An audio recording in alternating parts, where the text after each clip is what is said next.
इस video lecture recording में हमने निकालना है रिलेटिव एटॉमिक मास। और रिलेटिव एटॉमिक मास जो है वो हम निकालते हैं रिलेटिव एटॉमिक मास हम कैलकुलेट करते हैं जब हमें आइसोटोपिक मास गिवन होते हैं। आइसोटोपिक मास, अगर आइसोटोपिक मास गिवन हो पहली बार और इसके साथ उसकी परसेंट अबेंडेंस गिवन हो, अबेंडेंस यानी कि कितना परसेंट ये एग्जिस्ट करता है, तो हम निकाल लेते हैं रिलेटिव एटॉमिक मास। तो रिलेटिव एटॉमिक मास के लिए फॉर्मूला होता है कि रिलेटिव एटॉमिक मास, इसके लिए जितने भी आइसोटोपिक मास है उसके लिए फॉर्मूला होगा। यहाँ पे जैसे कि सिल्वर है और सिल्वर के दो आइसोटोप्स पाए जाते हैं 107 और 109, सही है।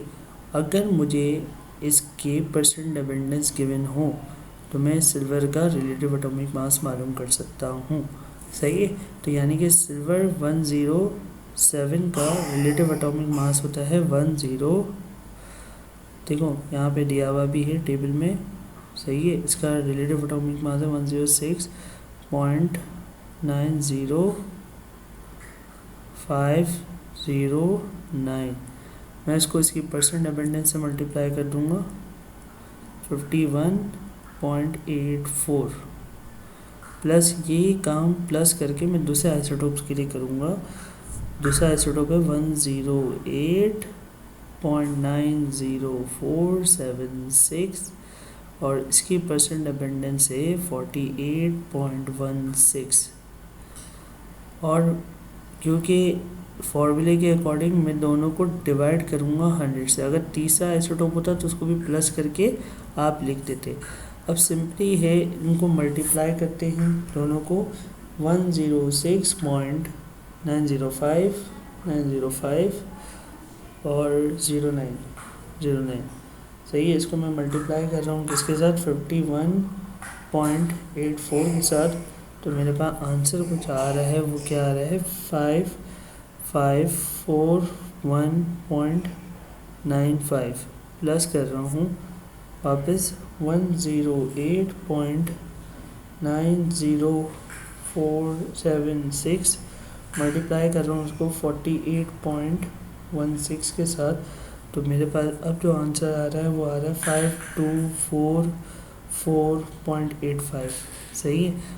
इन दोनों का ऐड करके डिवाइडेड बाय जब 100 करेंगे तो हमारे पास रिलेटिव एटॉमिक मास सिल्वर का आ जाएगा।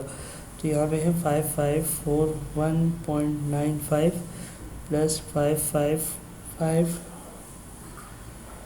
वापस कर लेते हैं 5541.95 प्लस 5244.85, सही। इन दोनों का ऐड करके डिवाइडेड बाय जब मैं 100 कर रहा हूँ तो मेरे पास रिलेटिव एटॉमिक मास सिल्वर का आ रहा है 107.868 AMU। आप इसका यूनिट लिखोगे atomic mass unit, relative atomic mass. ये आपके पास किसका आ गया, ये आपके पास सिल्वर आ गया। अब बहुत सारे आइसोटोपिक मास है जो मैं आपको दे दूंगा और उसके आप रिलेटिव एटॉमिक मास निकाल सकते हैं। Thank you for watching this video, take care, अल्लाह हाफिज़।